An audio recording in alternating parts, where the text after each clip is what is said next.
क्रिया को प्रारंभ करने, जारी रखने तथा नियंत्रित रखने की प्रक्रिया है। संवेग है, अभिप्रेरणा है, रुचि है या ध्यान है। तो कौन सी प्रक्रिया है? तो ये आपकी अभिप्रेरणा हो जाएगी। मोटिवेशन ये क्रिया को जारी रखने के लिए नियंत्रित रखने की प्रक्रिया हो जाती है। ठीक है। अगला क्वेश्चन है, विचारों की गई किसी वस्तु को मस्तिष्क के सामने स्पष्ट रूप से उपलब्ध करने की प्रक्रिया कहलाती है। अभिप्रेरणा, रुचि, ध्यान या अधिगम। तो क्या कहलाती है ये? यह कहलाती है आपका ध्यान। अगला क्वेश्चन है, ध्यान के निर्धारकों को बांटा गया है 2 भागों में, 3 भागों में, 4 भागों में या 5 भागों में। तो ध्यान के निर्धारकों को कितने भागों में बांटा गया है? ये आपका 2 भागों में बांटा गया है। तो हम लोग ए ऑप्शन के साथ चले जाएंगे। अगला क्वेश्चन देखते हैं।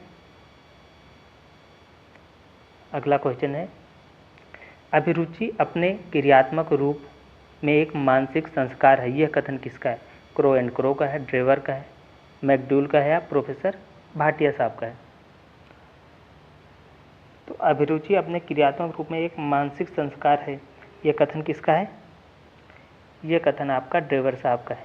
तो हम सी ऑप्शन के साथ चले जाएंगे।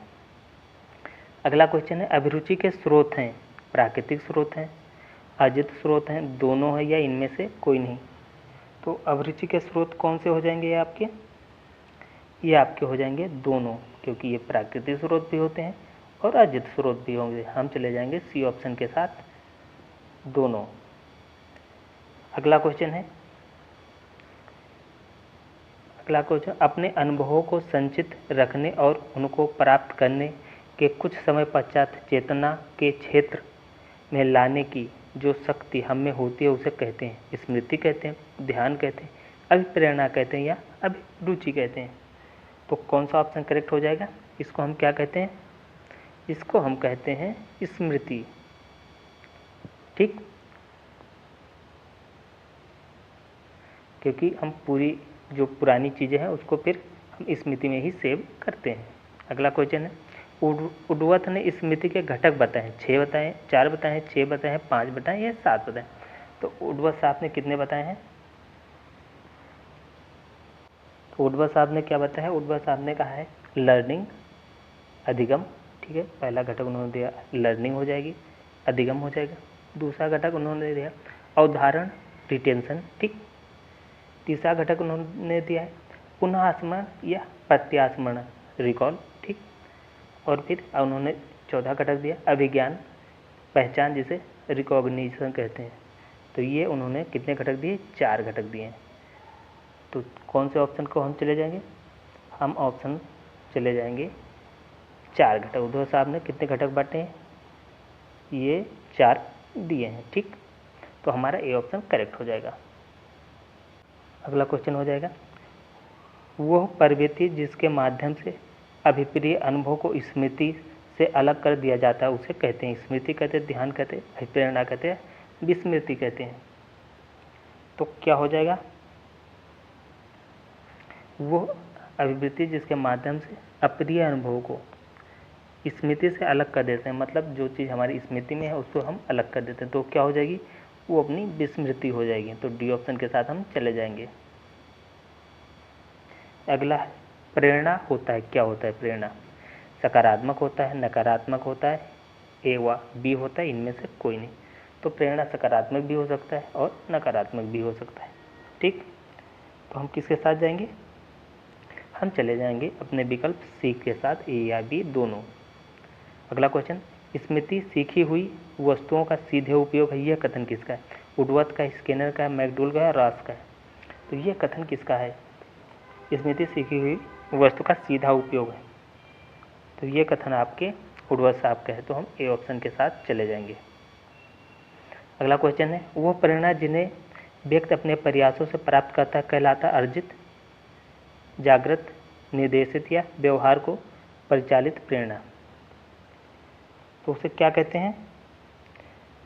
वह प्रेरणा जो प्रयास से, यदि कोई चीज़ प्रयास से प्राप्त करता है तो उसे कहते हैं अर्जित। ठीक, तो हम किसके साथ जाएंगे? हम ए ऑप्शन के साथ चले जाएंगे।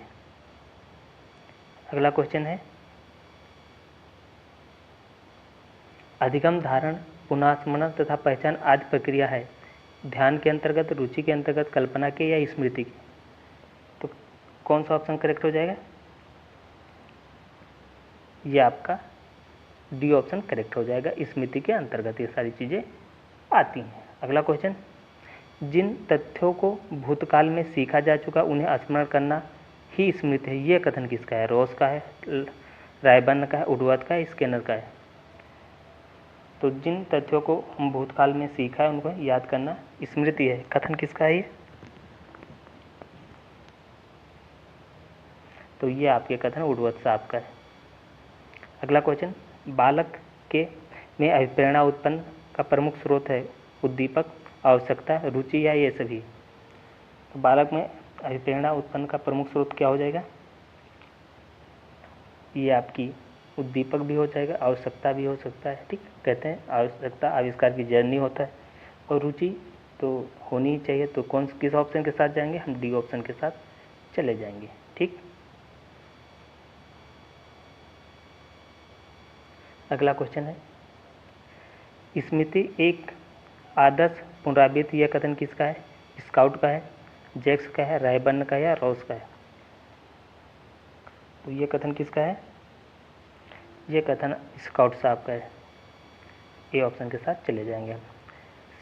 सृजनात्मक बालक की विशेषता है कि वो संवेदनशील है, जिज्ञासु है, परिहास प्रिय होता है या उपयुक्त सभी? तो सृजनात्मक बालक की क्या विशेषताएं होती हैं?